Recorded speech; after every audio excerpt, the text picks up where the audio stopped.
are listening to Voice of the Fans Sportscast, brought to you by none other than the voices of the fans. Oh, Canada.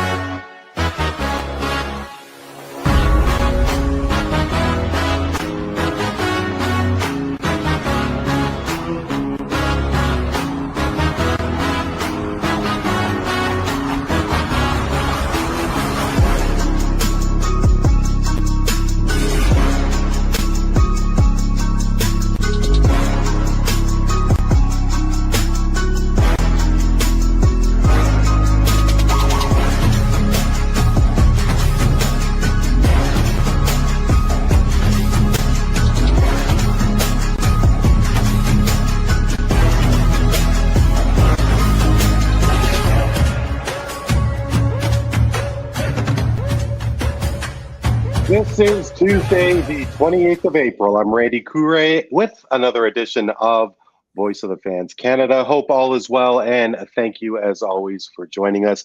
Be sure to hit the like and subscribe at VOF Canada. Thank you so much for watching us live on YouTube, or if you have downloaded tonight's episode via your favorite podcast catcher. It is all about basketball, of course. The NBA playoffs is in full swing, and the Roundtable has assembled, as always, as most of the time, more so always. Neel Katarey is here. Neel, how's it going? Good, Randy. Excited about this suddenly series we got going after a dismal start.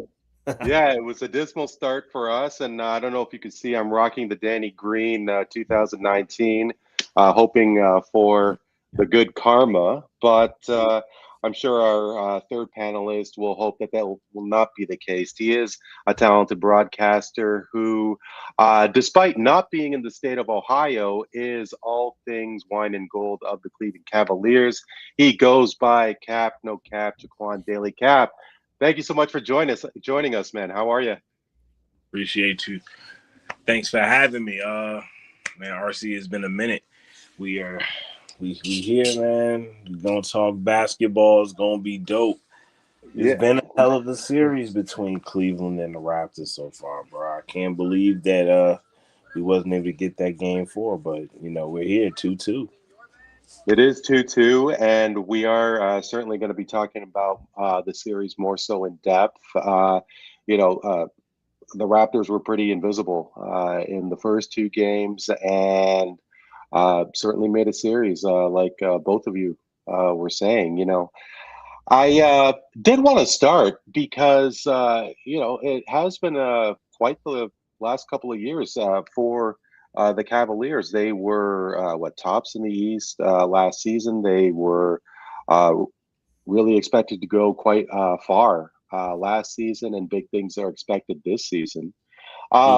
Cap, to start things off, what were your thoughts of your boys in Cleveland this past year?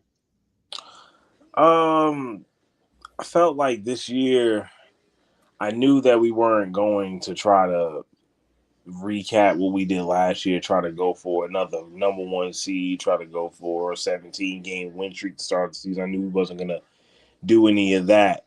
I felt like the smart thing for us to do was to kind of coast a little bit, get guys involved in the offense a little bit more, because we were going to go deeper into the bench now, bringing Tyson in and bringing Tomlin in. So we had a lot of young guys that were getting more minutes this year. Also, Tyrese Proctor, who we had just drafted.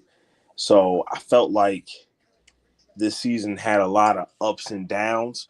It was like in early goings, we were waiting for guys to come off of injury like Darius Garland and Max Strus. So it was a little bit of a slow start, just trying to get reliable scoring from somebody outside of Donovan Mitchell, it felt like, for the first 40 to 45 games. I feel like we kind of sat in that 4 through 6 spot all season. Like, at one time we did have the 3rd seed, but it really did feel like we were going to be playing in that 4 or 5 spot for what felt like the entire season. And when the season came to an end, it felt like we was going to be playing Atlanta, but those last couple of seeds were literally like a game apiece. So we ended up getting matched up with the Raptors, who had a really good season as well. Like, you guys had a really, really hot start, and the East has always just been like wide open all season. You feel me? After the Pacers getting hurt and what felt like the Celtics were going to take an off season with Tatum being out, it felt like we was going to have like a season where it's like anybody's race for real. And I'm glad the Cavaliers were able to kind of keep themselves above water and get themselves a top 4 seed. I really wish we could have got like a top 3 seed to kind of like showcase ourselves as one of the top teams, but being a top 4 seed, I feel like is good. Yeah. We made the trade we needed to make. Yeah, and it was quite the trade as well, and we're going to get into that big trade in a minute. And you mentioned about the East being so wide open. Of course, Tatum goes down, Lillard goes down, who was a part of the Bucks at the time, and then as you mentioned, Tyrese Halliburton. And it is kind of hard to believe that it's been 10 years, 10 seasons, I guess, since Cleveland won that championship. And there were some lean years after LeBron and Kyrie left, but it's really safe to say that the Cavs have recovered, if you will. I mean, like, how would you describe the rebuild after that championship season? Because they had a major overhaul on their hands.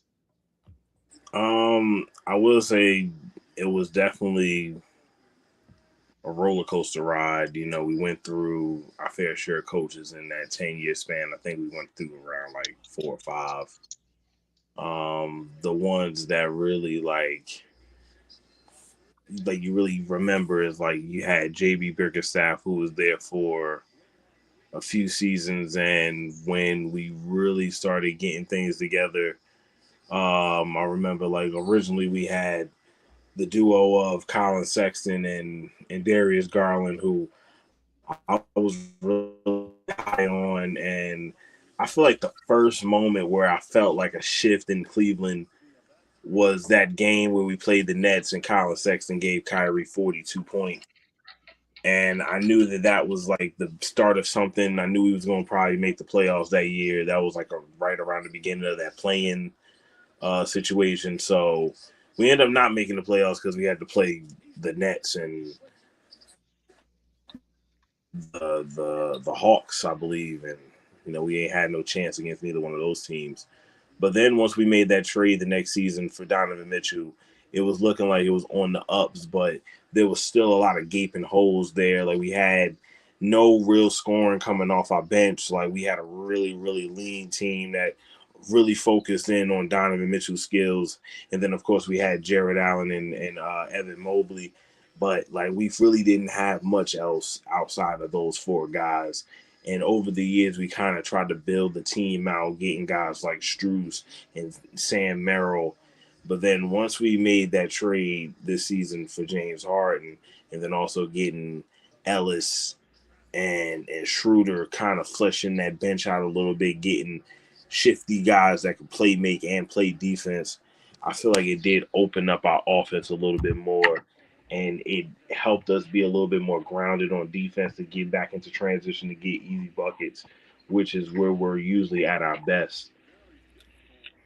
And Cleveland has been poised for the past couple of years to be a real threat in the East. And as you mentioned, the East is so wide open. I mean, nobody really expected Jason Tatum to come back, but perhaps they may be the front runner. But Cleveland could still potentially threaten with, despite being 2-all to the Raptors.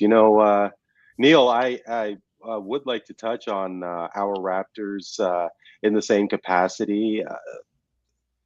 a lot of people did think that the Raptors needed another year to really gel and flourish with Barnes and say Ingram coming into the fold. It's still a rather young team, one of the youngest teams, and here they are in the sixth spot. I personally did think that that being in the play-in would have been a failure, if you will. I was expecting them to be in the top six, and they seem to be clicking to some degree. I mean, I'd love to hear your thoughts. I mean, I could personally share what they may be missing, but all in all, I thought the Raptors had a really strong regular season. I agree. And that is relative to expectations because, the Cavs, as Cap may agree with, the Cavs had a totally different goal, or say, their goal was finals or bust this year. All the moves they made were win now moves, let's just say. And now the Raptors, we did not have, we also had win now moves, but our goal, we knew we were not going to compete for a championship. At least that wasn't the thought preseason. We picked up Ingram, and Ingram has turned out to be a pleasant surprise despite how he's played in this series. And, this was always going to be a year where we determine who is really going to be the future of this team. And from that scenario, the last couple of games have just put an incredible jolt of optimism into our fan base, into myself, because in my opinion, the last couple of games have seen Scotty Barnes ascend into legitimate superstar status. They've shown CMB to be an absolute gem of a draft pick by Bobby Webster on his first pick at the helm. And then the guys, like you saw that play, Jamal Shed on the 8-second violation. That was just something that you can't teach. That is something innate to a guy who has won Defensive Player of the Year in college, led his team to the Final Four, is a leader, but is still a young man in the NBA, still trying to find his way, trying to get those minutes. I saw that play, and I had been thinking all along, Shed should be a good chance to be the point guard of our future, and that just made it click to me that absolutely I would love to see that happen because he's been more aggressive shooting the three. So from a developmental standpoint, our main guy has become, in my opinion, a legitimate superstar and one of the top two-way players in the league, top 3 or 4 two-way player in the league, I would say, when you consider both ends and how he's been playing in the last couple of games.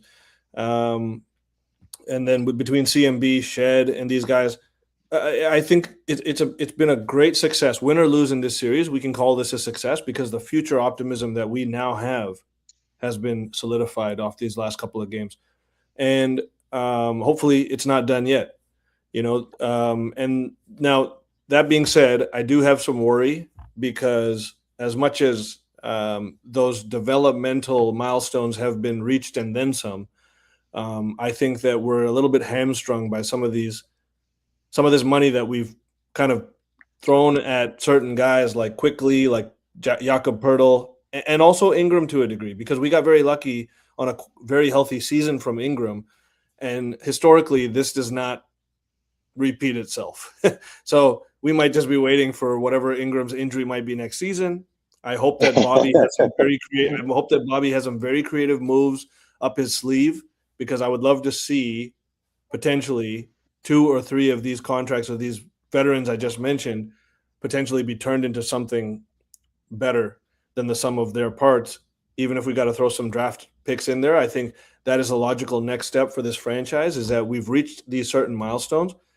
And while I think Scotty Barnes is an absolute defensive anchor, leader of a team, and can be elite at both of those things, I do not see him as a number one superstar on a title contending team.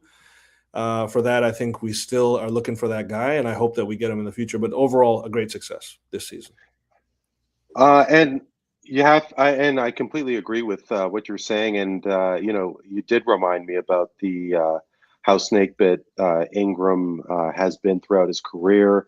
He did miss some time. I can't recall how many games he played this season, but he has been in and out of the lineup with Quickly. I mean, to me, Emmanuel Quickly just has all the pieces. He just can never stay healthy. He's not going to be. He's not expected to play this series, and who knows what would happen if the Raptors make it to the second round.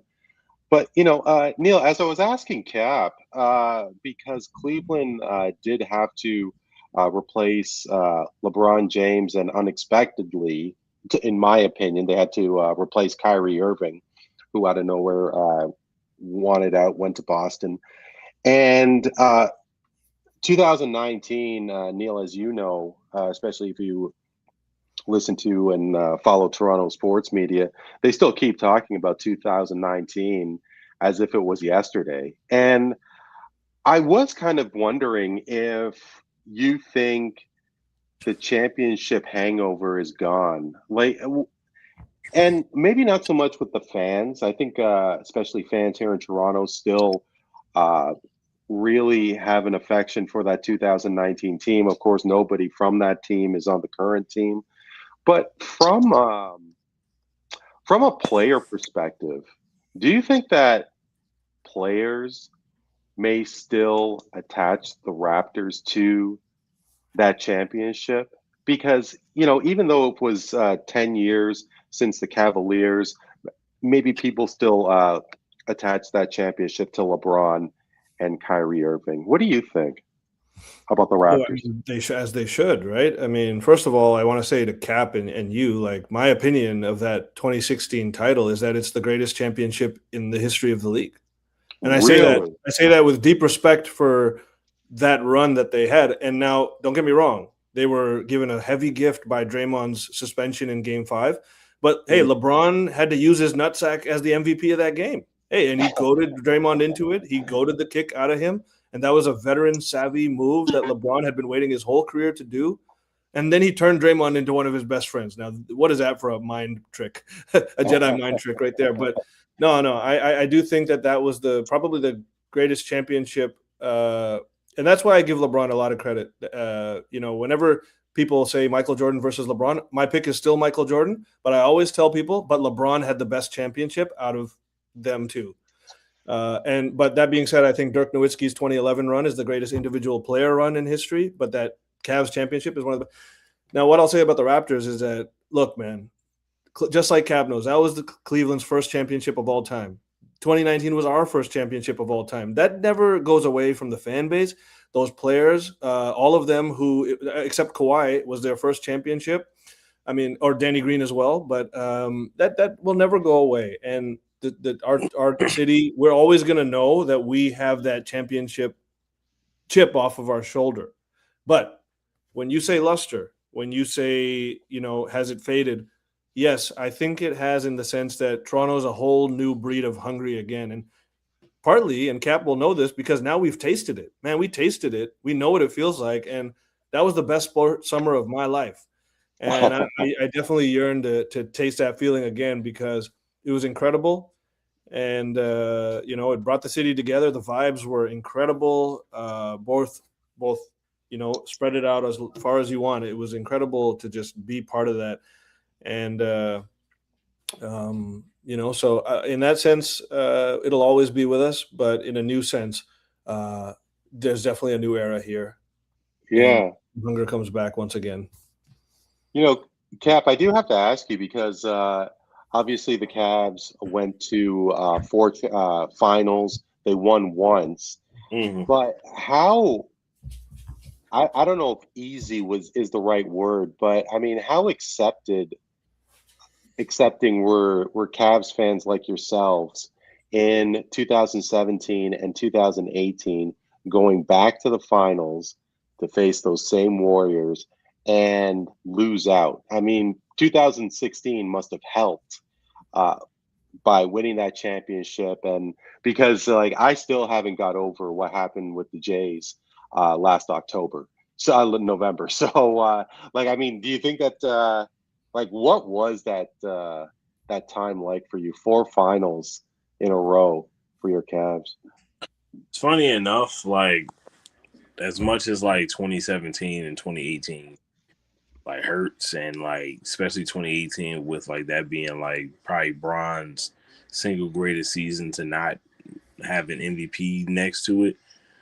I still think about 2015 more than anything because that was like the year where I felt like we were the best team in the world at that time. Like even though Golden State had won 67 games and all of that, just felt like we were the better team on paper. It felt like we were the better team going into it. The momentum that we had, Bron was playing on a different level. Like Kyrie, I felt like was like in a space at that time. Like everything that it was in 2016, like it just felt like more like I felt like we really missed out on a great series in 2015. Like I felt like we could have, if Kyrie Irving doesn't get hurt in game one, that series goes 6 or 7 games, and we come out on top most likely because just the matchups was on point. It felt like Kyrie Irving solved the Steph Curry problem.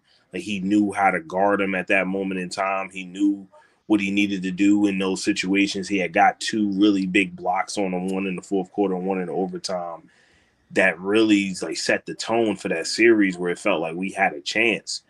So like that's the one that really like is bitter for me because it's like how people say in 2016, if this happens, the Golden State wins that. I feel the same way with 2015. Like if Mm, Kyrie's knee doesn't shatter, we're talking about a whole different series. And, right. and I want to add on to Cap. It's so funny that you say that because I always relate the Raps title in a way to that 2015 Warriors title because people talk about the Toronto championship. They throw dirt on the name of it because KD wasn't playing. I'm like, yeah, but the other big three that won 73 games a year, a few seasons ago, they were playing. And if you're going to talk about Raps wouldn't have won if KD played, then I'm going to be quick to remind you that Kevin Love and Kyrie were injured for that finals in 2015, and they would have beat your ass if if that Cavs team was healthy. So in that sense, I do think that is the case. I agree with you that was unfortunate luck and the Cavs would have won that series, in my opinion. Yeah. And the Warriors kind of had I to feel get their like, first championship, just like the Raptors did, with a little bit of injury luck. and then people got to also like remember, like it comes into the fact that Golden State were also coming off of the fact that they went to the finals 5 years in a row. Like that's a feat that not many teams can say that they did. Michael Jordan didn't go to 5 straight finals. You get what I mean? So for them to do something like that, and yeah, like of course, like your fatigue's gonna happen, your body's gonna go against you in time. So that's just kind of like the unfortunate situation of playing 90 games 5 years in a row. It's gonna take a toll on your body, and it happens to the best of us. And Cap, I know you don't know that Neel is actually from Edmonton and is an Oilers fan. And Connor McDavid, he's a tired boy playing in the Olympics and playing in two state finals. And uh, you couldn't be more spot on with how Golden State must have been so gassed after, 5 full seasons with those finals and the 3 championships during that time. So Mm-hmm. we are going to talk about the Cavs and the Raptors in a moment, towards the end of the show. But it has been quite a first round. We did see. Actually, I am seeing that the OKC Thunder. Well, not that I didn't see this. Yesterday, the Thunder took out the Suns in 4 games. There are games going on tonight, and the Celtics have lost on home court. Philly is now forced to game 6, and that will be, of course, in Philadelphia.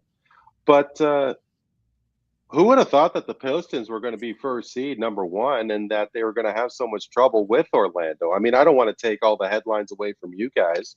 What series has caught your attention this first round? Um, for me, it's really been 2 series that really caught my attention. One on the East, one on the West. On the East, has been outside of ours, of course.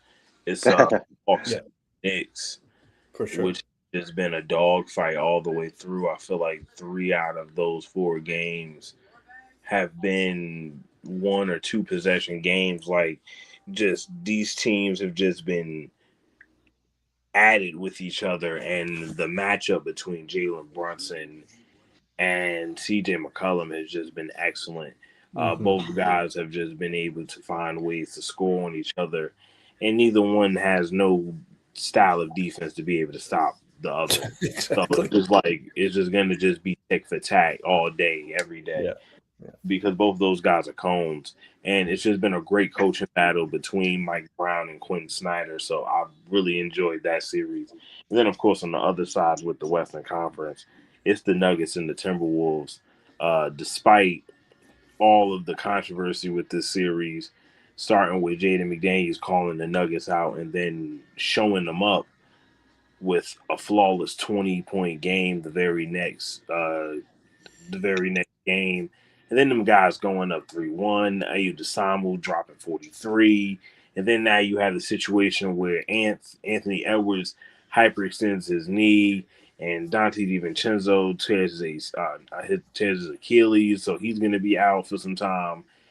So now you're sitting here with a series where it's now 3-2. The Nuggets have a little bit more momentum. Jokic has finally kind of found something. Like, I can't really say he's found his stroke, because like he still didn't have a perfect game, but he had a triple double in 3 quarters, 27 points, blah blah blah. It's Jokic. Like, he's gonna eventually figure it out.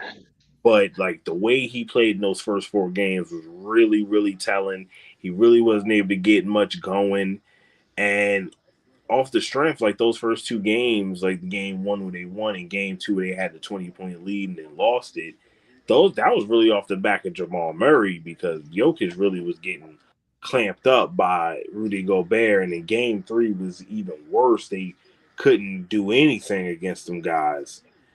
So what I've really seen here is just a tale of unfortunate circumstances for the Timberwolves, because I really do feel like they was going to win this series. Like, I had the Nuggets winning the series to begin, but the way that they're playing right now is just really disappointing, because I did feel like they had a chance to do something this year, getting Bruce Brown back, bringing some guys around Jokic. But I'm noticing that they're really missing the presence of Michael Porter Jr. right now. Like, having that guy that's able to just get a bucket when nothing is going on. Like, his style of getting a bucket versus Cam Johnson is day and night. Like, you could give Michael Porter Jr. the ball, and he could ISO real quick and get a bucket. He could take it to the lane and get a bucket. Like, Cam Johnson's really like catch and shoot style type of, or fast break, get it and dunk on somebody. Like, he can't really create like Michael Porter Jr. So they're really missing that creation on that team right now. And it hurts, because you thought that the Nuggets would be one of those teams, and they don't look like one of those teams. For me, I agree with Cap on the East, because the the Knicks and Hawks series has definitely been, in my opinion, outside of ours, of course, the most compelling series. Because, one of my favorite things about this playoffs, and last year's playoffs was incredible. The NBA is one of the, as I think there's no other league like the NBA that makes a leap from regular season quality to playoff quality. There's no other league. There's less of a leap. The NBA regular season has become a little bit of a, flawed product, let's just say. But the playoffs have stayed on point every year, especially last year. This year have been incredible. And so one of the things I've loved the most about this year so far is that these grizzled veterans are making some seriously iconic moments for themselves. You talk about CJ McCollum. I have loved watching CJ in this series more than since that series he went against Jokic in Denver in 2019 when we won in the championship. He was dominant in that series. That was the best he'd ever played. And now to have this kind of moment where he's kind of looking like that, throwing it back, hitting 2 game-winning shots in this same series in the first 3 games is just unbelievable. The way he was, just like Cap said, him and Brunson just hunting each other, basically. All the other guys standing around, they're just hunting each other. But for a lot of the series, and so I've loved that. And on the West, on paper for sure, Denver and Minnie was the best series on paper, but partly because some of the games have been lopsided, partly because the late second halves. I haven't caught some of the second halves, but I have watched a lot of the Lakers Rockets series, and I've loved the grizzled veterans making iconic moments thing again in that series. Number one, on the negative side, you got KD pulling his usual stunts, out for some vague reasons, not even sitting on the bench to support his teammates. I mean, there's no excuse for some of the ways this guy acts. I personally think KD, and at me if you want, but I personally think KD is the most overrated high-level superstar in the history of the game. But on the other side, the Lakers, like LeBron, just the way he's taken this team of like others, straight up others, like Shaq says, and it's just showing the true essence of his leadership. You can say what you want about him. He's not perfect. He's got flaws. He's showing some elite high-level leadership like I've not seen in this series, just directing at his age, putting up monster stat lines. And then Marcus Smart as well. Like what I saw from Marcus Smart in game 3, man, was, easily one of his best games that he's ever played. And he's supposed to be halfway to washed up by now. So is LeBron, so is CJ. And these half washed up guys who, to a degree, are being written off. They're having elite playoff moments that are just incredible. And it's been probably my favorite thing to see. I think the Lakers, if they get Luka and Austin Reeves back healthy, makes the OKC matchup a very, very compelling. I still give OKC a 70% chance to win that series, but the Lakers, they could surprise because LeBron is that guy. And it feels like he's playing with house money now, and he just is enjoying this moment and not feeling as much pressure, it almost feels like, and it's helping his game as a result. So that's what I would say about the compelling nature of each series on each side. I mean, there's a few things to unpack here, and I guess we'll start with Denver, Minnesota, because I don't know, Cap, if you're a betting man, and Neel, I don't know if you had thought about this, but when DiVincenzo and Ant went down, were you intrigued to put some money on the Nuggets to ride this out and win in 7? Because yeah. I mean, that would have been where a lot of people's minds went to, I'm sure. Yeah, And well, Ant and DiVincenzo out, down 3-1. You got Jokic, Murray, Gordon's out for them. That's a big loss. But I mean, right. if any team could do it, it's like, well, here's one of those times you see if the wave goes high. Yeah, because I mean, who knows if Minnesota could even make it close? But it seems that they're going to have the injury bug hit them hard, and yeah, it's a shame. Yeah, it is. And It's a shame because Minnesota was playing so impressive, and to have this luck, if Denver wins, it's definitely tainted. It's definitely tainted. It's not a real 3-1 victory like the Cavs in the finals or a couple of other teams that may have done it. But that being said, I still think Denver is the more exciting matchup to go against San Antonio. So the NBA is still going to get a great second round series out of it. Yeah, very true. Very true. And it is also funny that the last team to do a 3-1 comeback is the Nuggets, and they're now sitting in this situation where they damn near have one on a silver platter. And it still comes down to game 6. If they let game 6 stay too close, I'm not really sure if they'll be able to ink it out, because of the fact that you have guys like Desamu, Naz Reid, Julius Randle that can go off at any given moment, and if you let them take your chain, they're going to take it. So, Naz Reid especially, I think Naz Reid has the capability to have like a supernova game, as much as Ant does. Like sometimes Naz Reid, he just goes crazy and just is a very streaky shooter, streaky player in general, good player, really good player. But it's a lot to ask for. But if they got a lot of great others on their team, I'll say that. I just want to say this: I'm trying to figure out what is going on with CJ McCollum. He has been terrible from the free throw line. Like he has not been able to hit free throws this entire series. Like he missed 2 earlier on in this game. He missed 2 free throws in, I want to say, what was it, game 2, and they almost lost that game because of that. Like they gave the Knicks a chance to take the lead when they were only up 1. And they could have been up 3, and it's just like this team as a whole hasn't really been shooting the free throws too well. And that's a problem. Like if you want to try to go far in the playoffs, like you can't be missing free throws if you think you're going to try to go for a championship. No, every possession matters Especially, more keenly than it is as a regular season. And so free throws are like even more important because there's less possessions you can play around with in the game. So free throws just take on a superiorly heightened sense of importance. Exactly. You don't want to be playing against a team like as do turnovers. Absolutely. Don't want to play like OKC and then not being able to hit free throws because they're not going to leave any. Because you're losing the turnover battle. Exactly. To add to it, Cap, CJ 2 for 9 from the floor, 0 for 3 from the free throw line. He's a minus 15 this evening, and the Hawks next. They're about to finish the third quarter.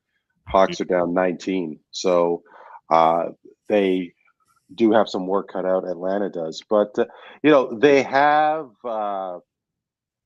surprised. I don't know if you want to call it a surprise with the series tied at 2, but I really did think that the Knicks on paper had a pretty decent team, and with Atlanta, it's just a bunch of lunch bucket guys. I mean, I don't really know. You guys correct me if I'm wrong here, because I don't see that go-to guy. And to start, I mean, did you think that Atlanta just was not respected enough by New York? I mean, did you think that they had caught New York off guard, or was just simply New York was didn't respect them when the series began? I think it might have been a little bit of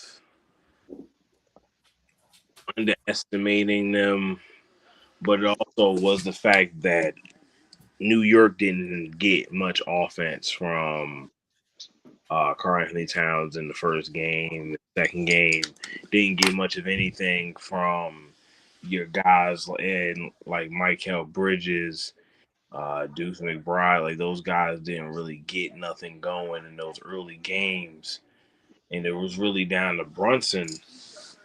And it felt like Atlanta just kind of got something clicking. Like not only did CJ McCollum really get things clicking after New York kind of called them out in game 1, but they also have Nickeil Alexander-Walker, who just won Most Improved Player. He had a lot of momentum coming into this league. He's averaging 20 this year.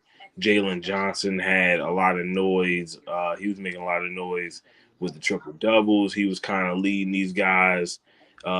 Dyson Daniels being one of the young upstarts and being a really good defender.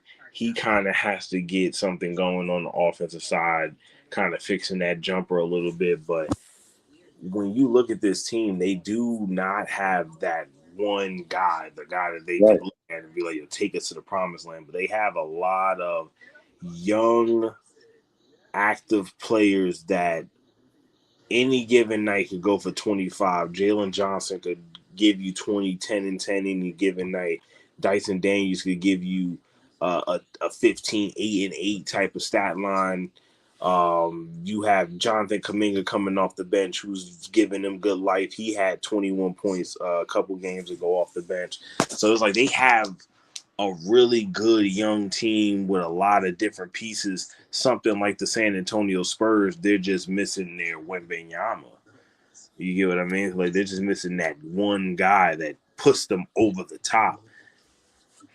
But I mean, that's why I say that that's why Atlanta's my favorite fit for a Giannis trade, man. Because Giannis seems like you could argue that they're the best fit in the league for him from a ready to go perspective. Some people might say Houston, but I don't think Houston has enough shooting to support Giannis. And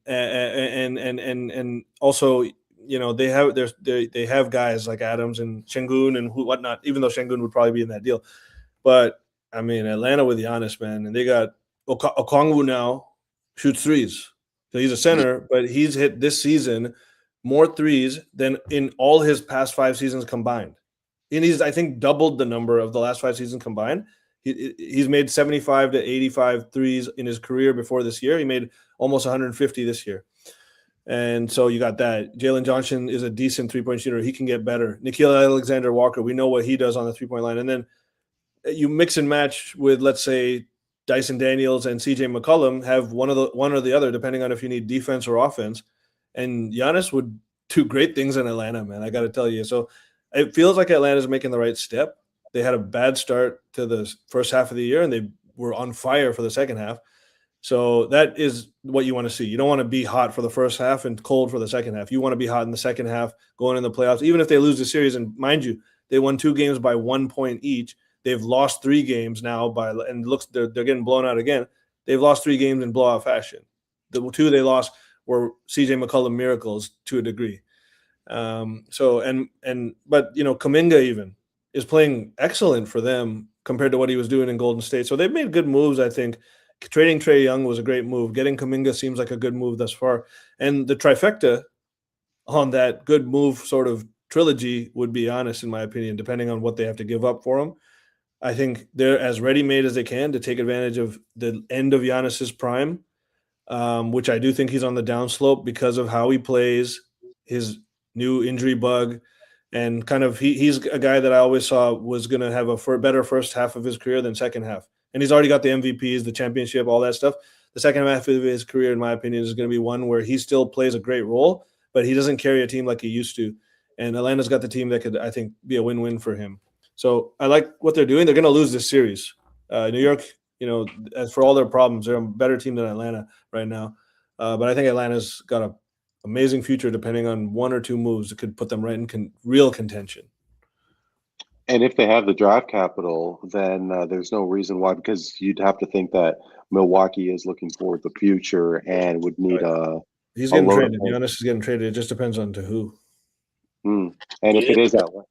It depends on what assets they get, how many draft picks they're able to get. Mm-hmm. I think that's really what the Milwaukee Bucks are trying to figure out.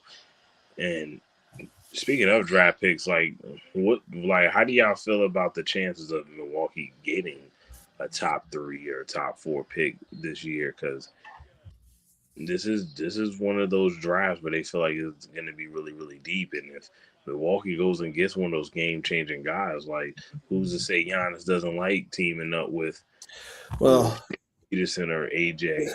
Hey, Randy knows this. I'm quite the conspiracy theorist when it comes to the NBA. But I will say that, teams lately with superstars in their prime, when they trade them, seem to get the first pick in the draft more often than not. Know what I mean? So, maybe, the conspiracy theorist in me tells me that, Milwaukee may be influenced to go a certain direction, even if that's within the East or division or whatever. And maybe they'll get something back out of it. Maybe not the first pick, maybe a top 3. We'll see. If they get a top 3 pick, though, and Giannis gets traded before the draft, remember I said this. Right. If it happens again, Neel, then because I'm still thinking, I don't know how I could prove that this is a fluke. With Anthony Davis getting shipped out of New Orleans, and then New Orleans gets the first pick being Zion, then Doncic gets traded. And then Cooper Flag gets the first. Dallas gets Cooper Flag first overall. Mm-hmm. There's probably the whole thing with Patrick Ewing all those years ago. I really hope that the NBA isn't trying to do Milwaukee as solid like that. Hey, don't forget Cleveland and Chicago getting a number 1 pick and picking hometown boys and LeBron and D Rose. No, that's true. Very true. It's funny you bring that up, Randy, because I was just thinking back. I think the first real tank job that people didn't even realize maybe it was a tank job because tanking is so prevalent now. But back then it was the Spurs the year before they got Tim Duncan, because I was wondering they were a great team, man. They went to the finals a couple of years prior to that with David Robinson, I believe, or the conference finals, anyways. Well, maybe they didn't go to the finals, but they went to the they went to the conference finals. Anyways, they were good, and then they had that injury year, and then they just sat guys out, just because they knew it was a lost season, and then they got Duncan the next year, and what happened there. So the NBA is, you could have a field day as a conspiracy theorist. How much of it is true, we don't know, but you could have a field day, that's for sure. That's a fact. You really could. Perhaps you can have a field day all day. And you know what? The NBA in particular, like they depend a lot, I think. The NFL is, they can survive on just ratings alone. The NBA needs a lot of moxie and style to go into their product to achieve the desired monetary results, or they keep on wanting more. And I think, they want the drama in a sense. It brings eyeballs, it brings headlines. They're more they have more of an affinity to that, I think. Well, what kind of drama are you referring to specifically? Oh, just when people, players who are well known on social media, headlines that make you question. I don't know. I really think any attention is good attention, basically, in their eyes. Well, really with everything going on now, I'm pulling names out of my head. So LeBron was really active with regards to the political scene. Tim Tebow. Who else? Who's the guy from San Francisco? Nick Bosa.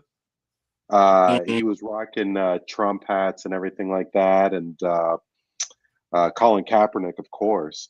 But I think everything is just.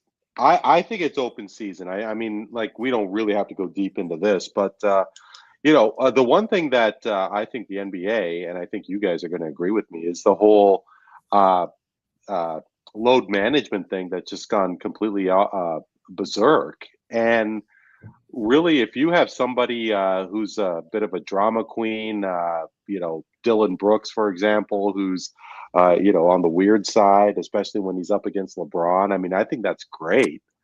I think everything is fair game, just so long as these guys are playing a lot more than they are. Absolutely. The NBA thrives on having characters in the league, guys with personalities, guys people can relate to or hate on. That brings a lot of attention. Just guys wanted to, hate on Dylan Brooks, for example. But everyone in Canada, or every teammate he's had, probably loves the guy because he always makes your team better. Look at Houston now; they were better with him last year instead of KD. Like, how do you do that?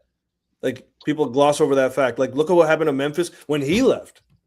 He was the glue guy there, man, in Memphis for that, junior grit and grind guys over there, which have fallen apart. Phoenix, who the heck even expected them to make the playoffs this year? He was a throw into that KD deal, and they're right back in the playoffs. It's pretty impressive. They're gonna, but that's a little sidebar on Dylan Brooks, but he's one of the best characters in the league. He's known as the villain, right? But that goes to show you, like, he's a great for the NBA, but real ball heads know that he's like a good baller, and he's like a great guy to have on your team. Oh yeah, most definitely. Like, he played exceptionally well this year. And just gave Phoenix another scoring option out there, and in games where they'll try to double team Devin Booker, he's always going to be that next option. Especially with Jalen Green being out majority of the season, he did step up into a really big role this season. So shout out to Dylan Brooks. And really, I thought that he really matured himself during the Olympics in Paris. I thought he was such a catalyst for the national team cap for Canada. Before we get out of the East here, I wanted to ask about the Pistons, and I don't know what you guys thought. I sure as heck didn't think that they had the ability to claim top spot in the East. And yeah, sure, they're having some trouble with the Magic right now, but how much of a surprise is Detroit? And whatever happens this playoff, do you guys think that it is going to last and that Detroit really has something here? I think they have something for sure.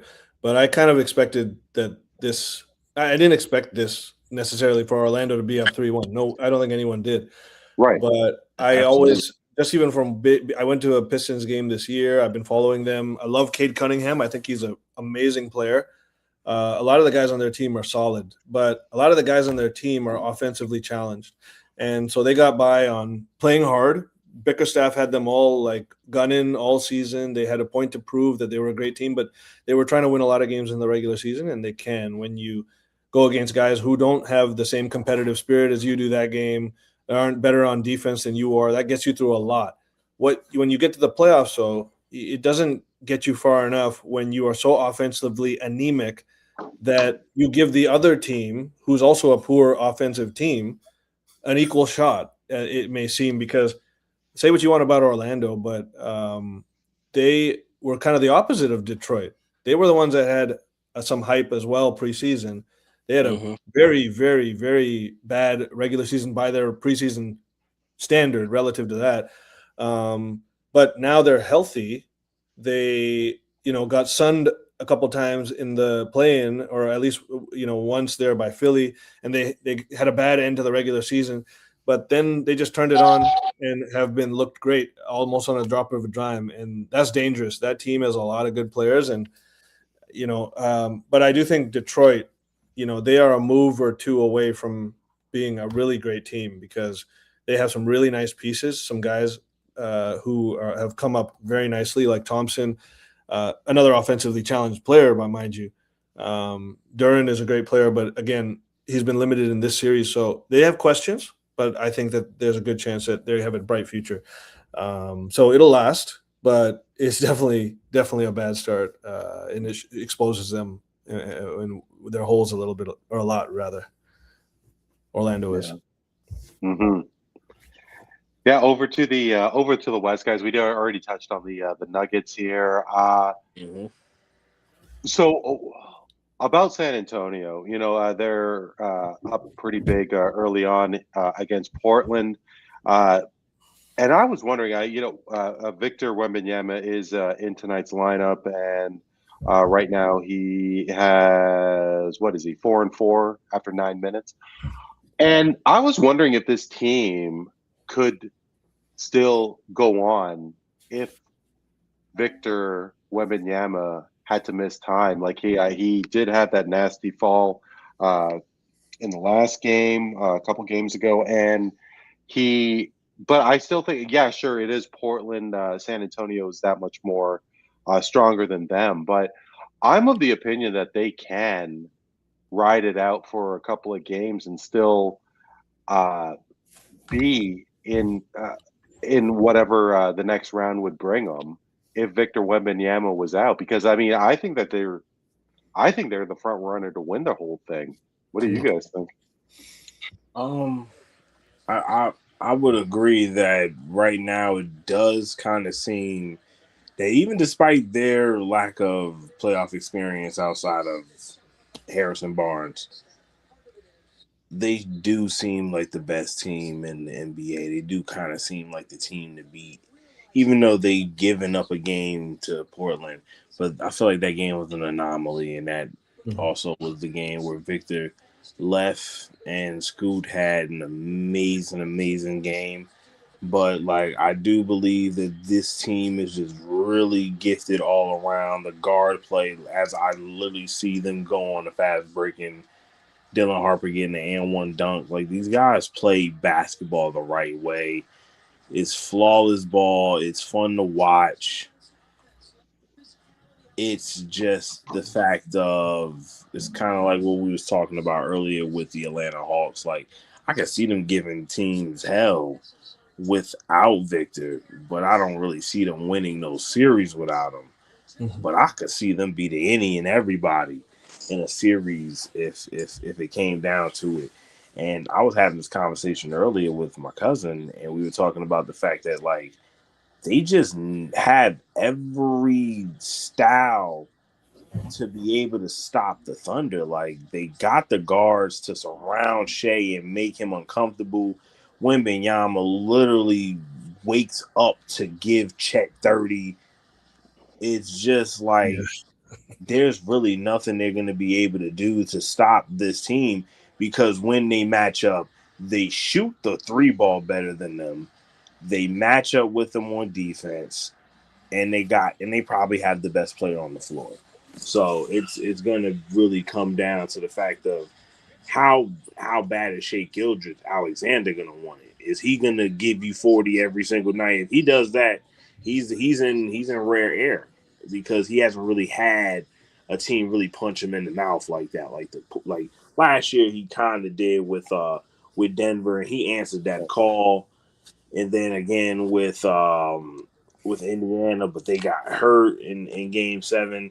Like with the Spurs, though, a team that's been in your face all season and has felt like they had your number, beat you in the play-in tournament, beat you on Christmas. It just seems like they know how to play this team really well. So it's like I really want to see that matchup in the Western Conference Finals. Same here. And it is really impressive considering how the Spurs were, 13th in the West last year. And here they are. Of course, the big trade for De'Aaron Fox. And there they are, the Spurs, threatening to take it all. Before we get into the big series, according to the three of us, how much of a threat could the Lakers be if Luka Doncic comes back? I mean, LeBron James is obviously LeBron James, but LeBron James is still 41 years old. I mean, I don't really see Austin Reeves being any part of a big three unless if he's with these Lakers. Like, can we take the Lakers seriously? I would say yes. Now, that doesn't, like I said before, that doesn't mean I think they would beat OKC. But if you don't have Jalen Williams, let's just say, if that's an actual thing, the Lakers all of a sudden, I mean, you need him to cover either LeBron or Luka, and you're going to have struggle. The OKC's got a lot in the back pocket, but Luka has beat this team before a couple of years ago, and LeBron is playing with something right now, something mental that I think that he's locked in so hard. Guys like Smart showing up and playing like better than they have in years and just like part of a real team. All these role players, they seem to, even Ayton is playing pretty decent. Like he's just doing his job, not trying to be more than what he's supposed to be. And a lot of their guys are doing that. And I think that's what you want in a playoff team, in a team that's well led, well coached, which they've turned out to be. I think they went through a lot of ups and downs, but they're looking pretty good right now. Luka certainly will not help their defense. That could be a problem against OKC, but he is a rarefied player that could pressure OKC and stretch their defense out like not a lot of players can do consistently and so heavily throughout an entire game. Like Luka can just beat you down, wear you down with his pure sort of just physicality, the way he plays. I would say that would be a really fun series to watch. And again, that's one where I could, see it being more of a struggle for OKC than one might believe. Cap, what do you think? Do you think are you on the same page as Neel? Nah, I'm not. To be real, I feel like despite what the Lakers have shown, the heart, the spunk, Marcus Smart playing a rejuvenated role. It feels like LeBron James turning the clock back. Even if they get Luka Doncic back and Austin Reeves back, I really don't feel like they are a match for what the OKC Thunder have because of the fact that their big men are going to be able to do whatever they want against DeAndre Ayton. And outside of Ayton, you don't really have too much reliable big men options. I'm not really a high fan on Jackson Hayes. And I just don't really feel like they're going to be able to rebound the ball well enough to give the Lakers more possessions. Would they be able to shoot with those guys? I'm not sure. It depends on how Luka Doncic is playing. He is coming off of a hamstring injury, which is going to have him like lingering a little bit. So it's just like I feel like it's too much of an obstacle for anybody to overcome, especially a 41-year-old LeBron James. Mm. I guess my main thing I was trying to say is that when you take OKC and you take, other than let's say San Antonio, you take all the other teams.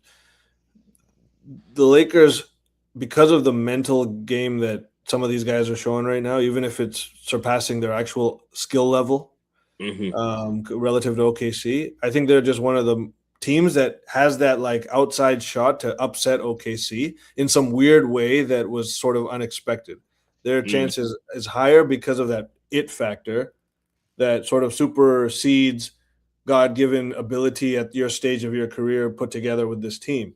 Because OKC is in kill mode right now, beast mode, whatever you want to call it. They're top of the food chain and in their prime kind of thing. A lot of them not even in their actual prime, which is crazy to think of. Yeah. So they're going to be around for many years. And OKC, I would say as well. San Antonio doesn't.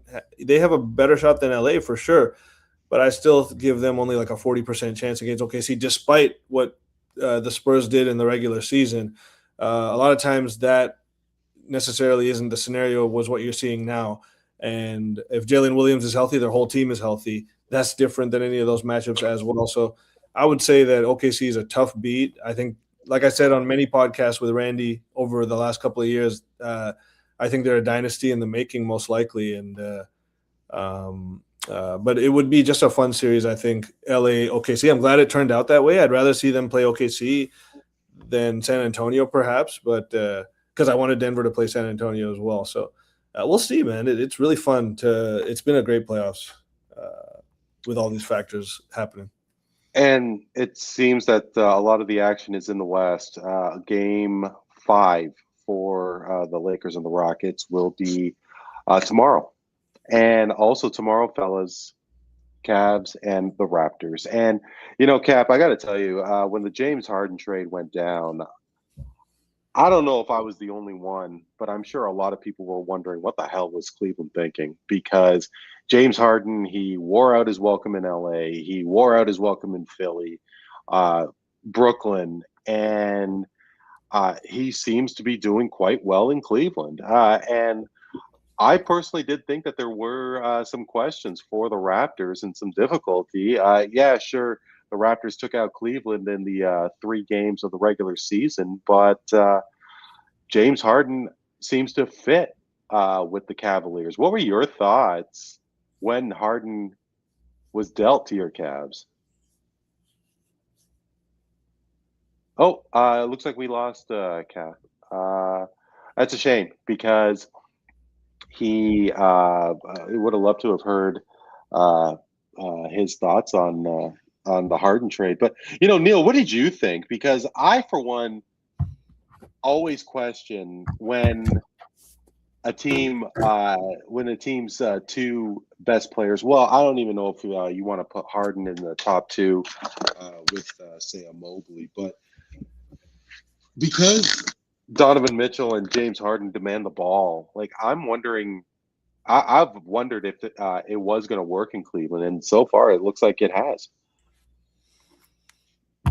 You're talking about for Harden or Yeah. for Well, for yeah. Cleveland, Harden and Cleveland altogether. Man, yeah. I don't know. I think it's tough to say because he hasn't looked that good in the last couple of games. Well, And that's true. Raps have been doing a great job on him in Toronto, at least. And I don't know. I guess they really soured on Garland's injuries and stuff, but Harden's never been a guy that takes you over the top in the playoffs. Especially not at this age. So, I could see it, working out, but he's so defensively challenged. That I don't know. We'll see what Game 5 looks like tomorrow. Cap should really talk about it because he's got the Harden, that feeling that Philly fans, Houston fans, Clippers fans, they've all felt. He knows what playoff Harden is before this guy finishes his first series with Cleveland. So the pressure for a Game 5 performance is definitely. I'm sure he can speak to it. I would say Game 5 is gonna be a weird one, especially coming off of the two games that we had, because I feel like in Game 3 and Game 4, those were two games that were winnable games. Game 4 to a higher uh, extent because of the fact that before the play from Sheed that caused the 8-second violation. We were on somewhat of like a 10-0 run, mainly through Donovan Mitchell's heroics, finally getting himself going, getting some offense going, and kind of finding something there. And then, we just wasn't able to hit any threes. Of course, I feel like we're going to be able to hit threes at home. We were hitting them in game 1 and game 2. So that's something that I'm expecting. I'm expecting the threes to drop. I'm just wondering if we're going to be able to stop the Raptors from getting those easy buckets going down to the lane that they were able to get in game 4. Especially when they're not able to hit their shots, they kind of just try to find that easy drive to the lane, and that's good hard-nosed basketball, and we have to be ready for that. We have to play a little bit more tough with this team. And despite like knowing how James Harden can get down in most series, knowing that he can have a stinker at any given moment, like he didn't have the game 4. But I believe in the talents of Donovan Mitchell, and I feel like he'll be able to kind of stop the bleeding if James Harden is kind of shit in the bed. I would expect a Donovan Mitchell 30-point game, especially after only giving the 17 and whatever he gave in game 3, like lackluster performances versus what he gave me in game 1 and game 2. So I'm expecting him to kind of get back to that. And I'm hoping that Evan Mobley or Jared Allen can give me more than what they gave me in game 4, especially Jared Allen only giving me 3 points and 15 rebounds. Like, I'm happy that you were able to give me the rebounds, but it's unacceptable that you were not able to get no shots off for a whole 4 quarters. Like, that's the stuff that really blows my mind with Jared Allen sometimes. Well, and what I did want to ask, I mean, there was a couple of things because, you said that you were confident in Donovan Mitchell. Donovan Mitchell really hasn't had much of a success in the playoffs. Like, I think it's only 4 series wins throughout his career, and he's been around a while. Like, is it because of the team that he's with? Or is there something more to Donovan Mitchell that maybe he is not really cutting it in the playoffs? I would put it more on the team around him more than him, because he's always showed up in big game situations. I can go back to the bubble where he had 50 points in 2 different performances, and game 7 goes down to like the wire. And he's open in the last play, but Mike Conley doesn't get it to him, and it rims out. And it was a devastating loss. But this is a guy that came into the league his first 2 seasons and was able to get not only a upset victory against the OKC Thunder, but was just able to just kind of showcase poise that young players like himself hasn't really been able to showcase, and not missing the playoffs a single season in his career, going from Utah to Cleveland, just being able to put these teams that aren't known for having long spurts of playoff success, but being able to put them in that realm. And then you see what Utah is now without them. They're battling for a top 3 seed. So it's like, yeah, I can understand, like, yeah, Donovan Mitchell's never made it past the second round, but I also will kind of put it to the fact that it's always going to come down to who else is on your team. Like, Jason Tatum has always played with Jaylen Brown. Wembanyama has a beautiful lineup around him. Shea is playing with top talent. Anthony Edwards has guys around him outside of just Rudy Gobert. He has a real team with guys that can give you anything any given night. Jokic and Jamal has been a duo for a long time. Donovan Mitchell is the only guy that I really feel like who's in that realm of the top 10 guys who hasn't had a duo partner until now with James Harden. And even then, I wouldn't even really count that because James Harden is on his last legs and can only give you but so much. The only thing he can really give you is like that uh, veteran experience, a guy that's been there. He's been in the finals. He's played against Golden State. He hasn't been able to win, but he's been there. And one thing he can do is get guys ready for that situation, kind of keep them a little mellowed out. And I did see when James Harden came to the team that the swagger kind of changed a little bit. Guys were a lot more loose. They were playing with more confidence. I just want to see that in these big games against teams like Boston.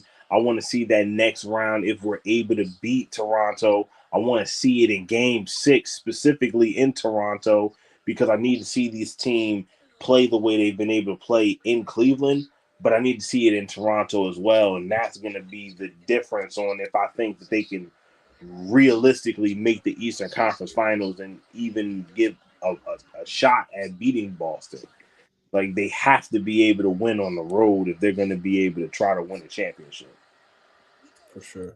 And they say that a playoff series doesn't really start until a team wins on the road. And Correct. The Cavs and the Raptors, of course, the home team has won the first 4 games, each of the first 4 games. So, Neel, Brandon Ingram, of course, has been really struggling for the first little bit here. And who knows if it's the playoff pressure or if Cleveland is really surrounding him. What do you think the issue is with BI? Oh, I think it's mental more than anything because, the way he's been playing, and I went to game 3, actually, and I watched him a lot. I had a distinct focus on seeing him first game back in Toronto after he played horribly in Cleveland. In fact, I think Raptors sort of missed an opportunity in game 2 to possibly get a win, despite not playing well, but we lost by 9. We were down 7 or 6 in the last few minutes. Ingram was just having like one of the worst games of his career, and it was a huge difference. It could have been the difference. He came along finally in the second half of game 3 and towards the end of the first half of game 4, game 4, the most recent game. And he actually looked halfway like himself in the last few minutes of that first half. And in the second half, he hit a huge 3 at the end off some crazy offensive rebounding work by the usual suspects, CMB and Scotty. Just like, so that was a huge moment for him. I think that was right after or right before the shed play, which ended up tying us up or taking the lead. And so I'm confident that he will have something but to be honest, it's been extremely dismal to watch him play for most of this series, and he's been a huge negative. He's one of those players where I feel like he can be very streaky, and once he sees something start going, it may be setting him up for something big. And I went to an early game this season, even though, Cavs may not have been healthy, but he dropped 37 on the Cavs. It was one of the best games he's had all year. So it's not that Mobley and Allen, who are both playing in that game, are the only reasons here. It's a lot of it is just his mentality. And I hope that seeing how the rest of his team has been clawing and fighting and being super physical and gritty, frankly, growing up in front of our eyes, that he gets some inspiration from that and goes out and be's the star we kind of need him to be. At least the borderline all-star we need him to be to even think about sniffing a win in Cleveland, in game 5. The rest of the team's got to play as good, CMB, all these guys, Scotty, but he's got to be that X factor, and it's clear he has to be that X factor at this point. From what I'm seeing, Ingram is averaging under 15 points. CMB, his rookie season, he's got around 17. Scotty Barnes close to 26 points averaging this series. So, and what you were saying about game 2, I mean, 6 points for Brandon Ingram. I mean, it's certainly not what the Raptors need to win this first round series. Cap, I got to tell you, I would have thought that Mobley and Allen would be more dominant in this series. With me personally, just with down low, I mean, Pirtle has been has really not been existent. And I thought that the height advantage and the strength of guys like Mobley and Allen would be a real advantage for the Cavaliers, and they haven't really showed up. Are you surprised that they're having their struggles? No, I'm never really surprised when Jared Allen and Evan Mobley cease to shrink in moments because they find ways to do it every single year. But I did like that I did see like Mobley had an amazing game in game 2 where he had 25 points. And I believe Allen had somewhat of a decent game in game 1. But it's just like what I'm failing to understand is why they have not been able to just rise up over the defense. They've gotten good passes in the post. It's just specifically with Jared Allen, every time he tries to go up, he's bringing the ball too low, and then the defender is able to just knock the ball out of his hand, and he's just discombobulated, not able to really make nothing happen. I feel like with Evan Mobley, he's just been missing shots. Game 4 specifically, he missed a couple of open jumpers. Maybe try to stay away from taking too many threes unless they're wide open or in the corner. Try to get back to like a jump hook or a turnaround jumper, which has really been his bread and butter all season. I just need him to be more aggressive coming into this game, starting in the first quarter. You got to get the ball, try to score 5 to 6 points in that first quarter to try to set the tone for the game. As long as somewhat of one or two of the big four is having a good game, I feel like we have a chance because when we're playing at home, I know we're gonna get a better showing from guys like Jalen Tyson and Dennis Schroeder and Max Strus. So it's just really gonna come down to who on my starting lineup is going to give me that good game, and are they going to continue to play that style of basketball they've been playing in that half court setting, being able to really slow the game down, take the Raptors out of their rhythm a little bit and just slow it down and get guys the ball in their spots to get easy jumpers, and then of course try to like slow it down on defense as well and continue to force the Raptors to take 3-point shots because they have not really been able to hit the 3 ball outside of game 3 where they went crazy in fourth quarter. One battle after another. Yeah.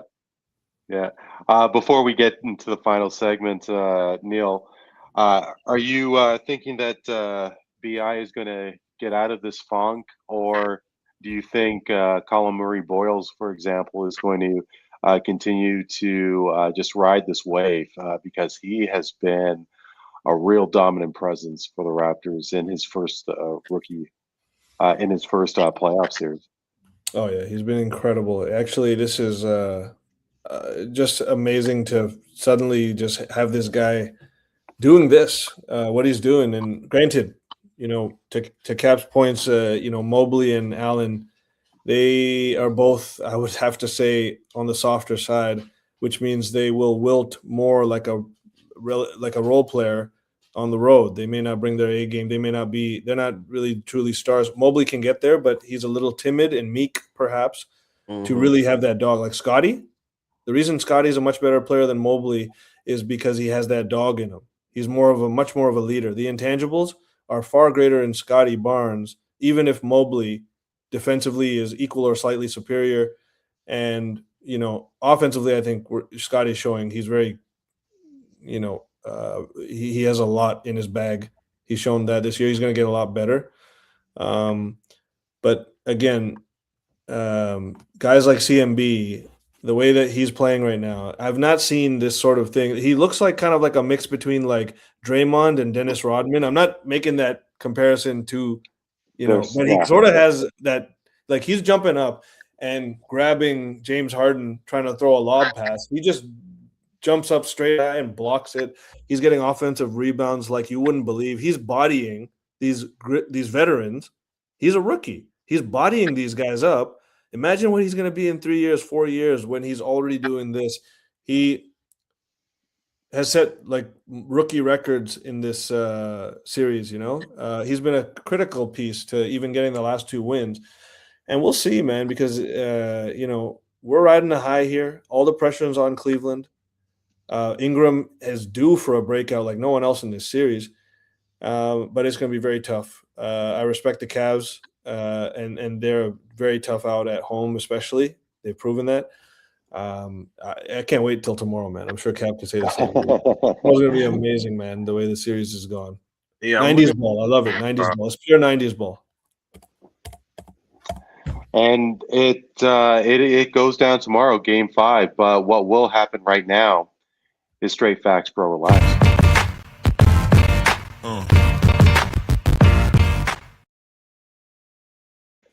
Neel, I have to say that I've been impressed with young Cap because he dropped a suggestion before we went to air on straight facts, bro. Relax. And now I'm starting to wonder if I used this in the past. I don't know if I have.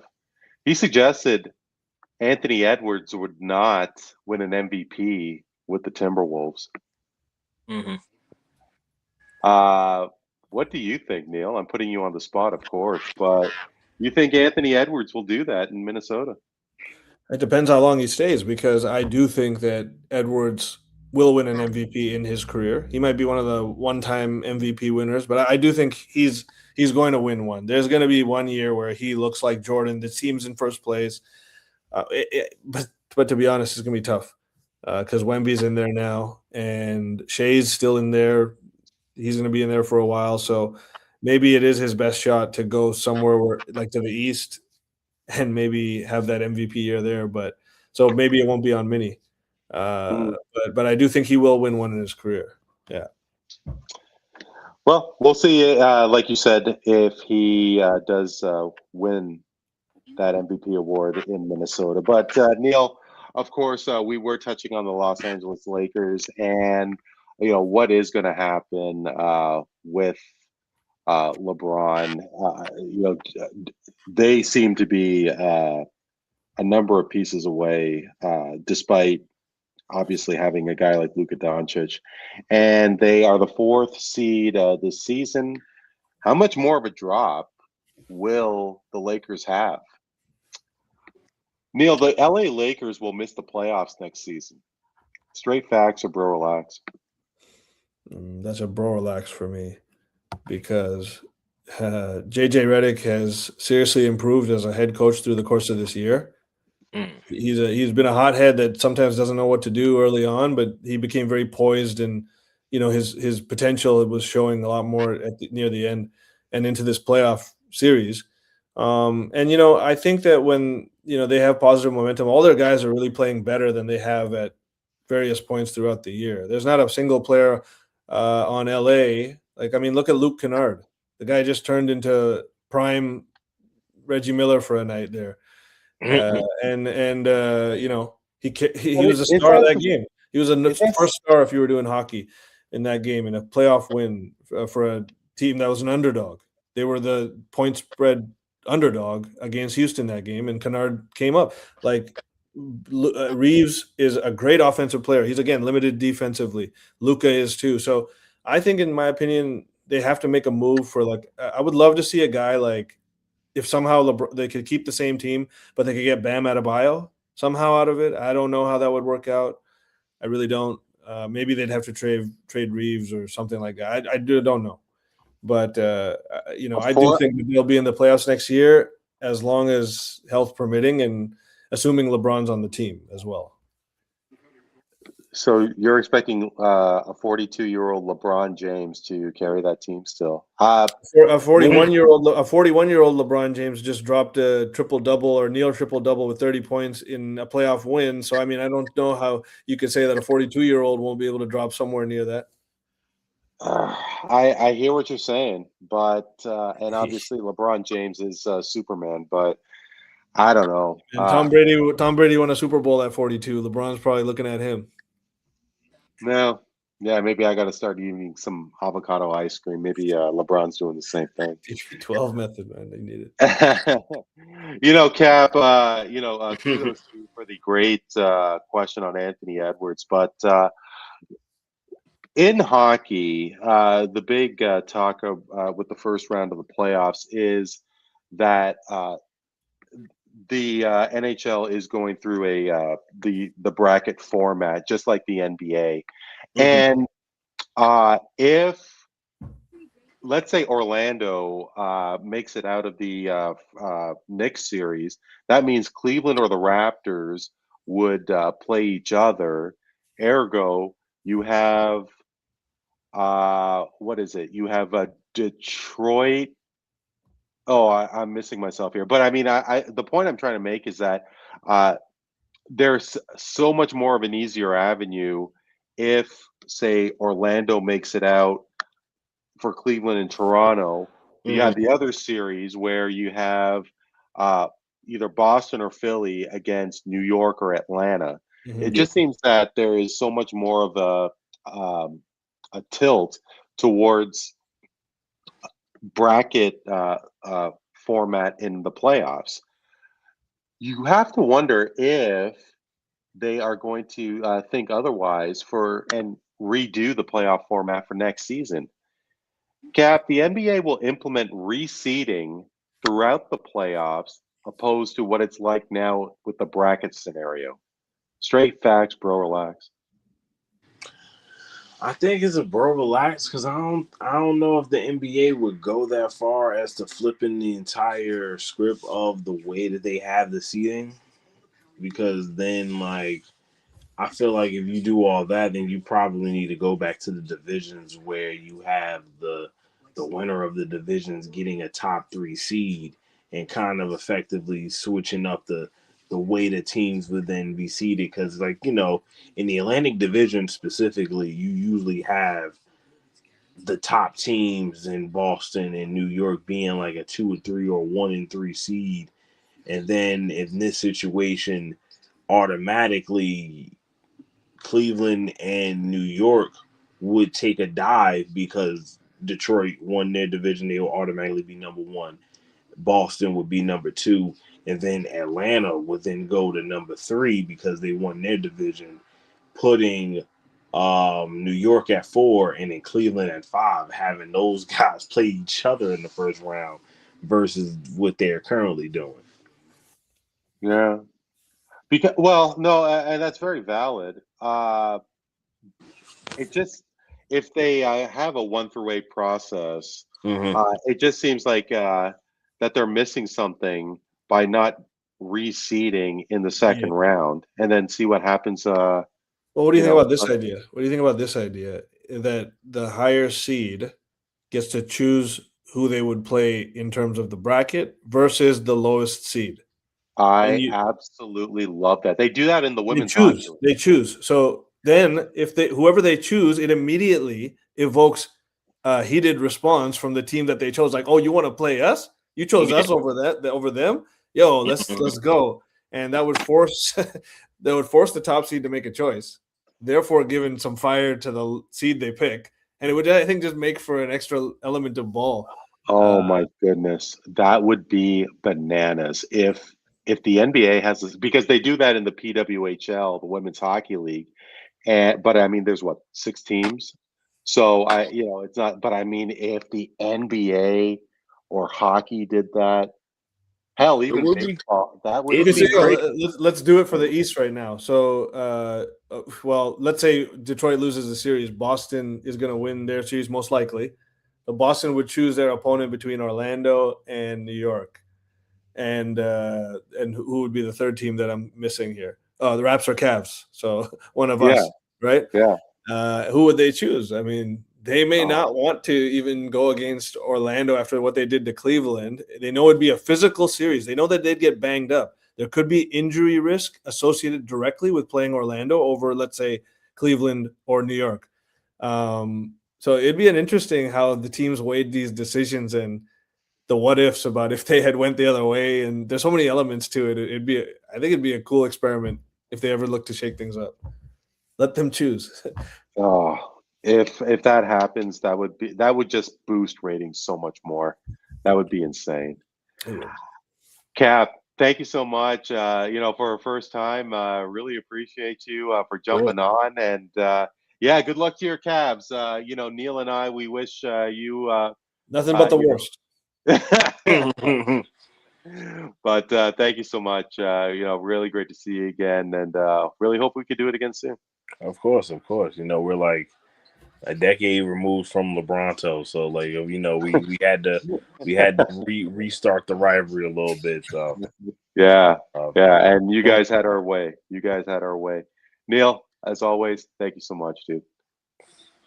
till Always, next man. time, guys. For Take care, Neel Katarey and Jocquan Daley, Cap No Cap, I'm Randy Katarey. This is a Voice of the Fans Canada. Hope you're doing well and keeping safe. We will talk